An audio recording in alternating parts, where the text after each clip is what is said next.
വിശുദ്ധ മർക്കോസ് എഴുതിയ സുവിശേഷം അധ്യായം 13 വാക്യങ്ങൾ 3 മുതൽ 13 വരെ. വേദനകളുടെ ആരംഭം.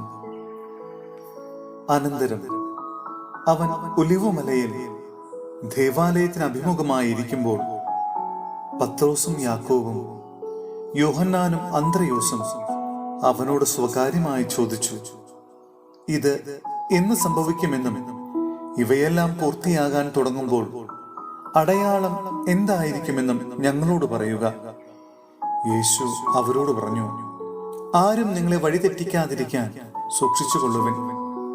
ഞാനാണ് എന്ന് പറഞ്ഞ് പലരും എന്റെ നാമത്തിൽ വരും. അവർ അനേകരെ വഴിതെറ്റിക്കും. നിങ്ങൾ യുദ്ധങ്ങളെപ്പറ്റി കേൾക്കും, അവയെപ്പറ്റി കിംവദന്തികളും. അപ്പോൾ നിങ്ങൾ അസ്വസ്ഥരാകരുത്. ഇതെല്ലാം സംഭവിക്കേണ്ടതാണ്, എന്നാൽ അപ്പോഴും അവസാനമായിട്ടില്ല. ജനം ജനത്തിനെതിരായും രാജ്യം രാജ്യത്തിനെതിരായും തലയുയർത്തും.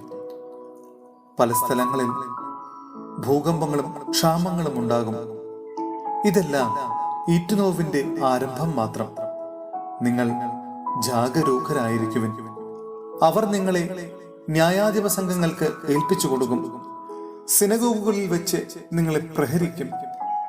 ദേശാധിപതികളുടെയും രാജാക്കന്മാരുടെയും മുമ്പാകെ എനിക്ക് സാക്ഷ്യം നൽകാൻ നിങ്ങൾ നിൽക്കും.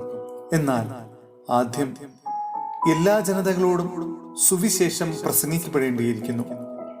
അവർ നിങ്ങളെ ഏൽപ്പിച്ചു കൊടുക്കാൻ കൊണ്ടുപോകുമ്പോൾ എന്തു പറയണമെന്ന് വിചാരിച്ച് ഉത്കണ്ഠാകുലരാകേണ്ട. ആ സമയത്ത് നിങ്ങൾക്ക് ലഭിക്കുന്നതെന്തോ അത് സംസാരിക്കുവിൻ. നിങ്ങളല്ല, പരിശുദ്ധാത്മാവായിരിക്കും സംസാരിക്കുക. സഹോദരൻ സഹോദരനെയും പിതാവ് പുത്രനെയും മരണത്തിന് ഏൽപ്പിച്ചു കൊടുക്കും. മക്കൾ മാതാപിതാക്കന്മാരെ എതിർക്കുകയും അവരെ വധിക്കുകയും ചെയ്യും. എന്റെ നാമത്തെ പ്രതി നിങ്ങളെ എല്ലാവരും ദ്വേഷിക്കും. അവസാനം വരെ സഹിച്ചു നിൽക്കുന്നവൻ രക്ഷ പ്രാപിക്കും. സഹോദരരെ, വിശുദ്ധ പൗലോസ്ലീഹ തെസലോനിക്കായിലെ സഭയ്ക്ക് എഴുതിയ 2-ാം ലേഖനം അധ്യായം 2 വാക്യങ്ങൾ 1 മുതൽ 4 വരെ. തിന്മയുടെ അജ്ഞാത ശക്തി. നമ്മുടെ കർത്താവായ യേശുക്രിസ്തുവിന്റെ പ്രത്യാഗമനത്തെയും അവന്റെ സന്നിധിയിൽ നാം സമ്മേളിക്കുന്നതിനെയും പറ്റി സഹോദരരെ ഞങ്ങൾ നിങ്ങളോട് അപേക്ഷിക്കുന്നു.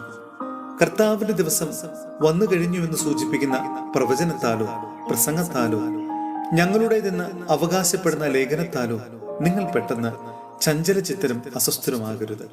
ആരും നിങ്ങളെ ഒരു വിധത്തിലും വഞ്ചിക്കാതിരിക്കട്ടെ. എന്തെന്നാൽ ആ ദിവസത്തിന് മുമ്പ് വിശ്വാസത്യാഗമുണ്ടാവുകയും നാശത്തിന്റെ സന്താനമായ അരാജകത്വത്തിന്റെ മനുഷ്യൻ പ്രത്യക്ഷപ്പെടുകയും ചെയ്യേണ്ടിയിരിക്കുന്നു. ദൈവമെന്ന് വിളിക്കപ്പെടുന്നതോ ആരാധന വിഷയമായിരിക്കുന്നതോ ആയ എല്ലാറ്റിനെയും അവൻ എതിർക്കുകയും അവയ്ക്കുപരി തന്നെ തന്നെ പ്രതിഷ്ഠിക്കുകയും ചെയ്യും. അതുവഴി താൻ ദൈവമാണെന്ന് പ്രഖ്യാപിച്ചുകൊണ്ട് അവൻ ദൈവത്തിന്റെ ആലയത്തിൽ സ്ഥാനം പിടിക്കും.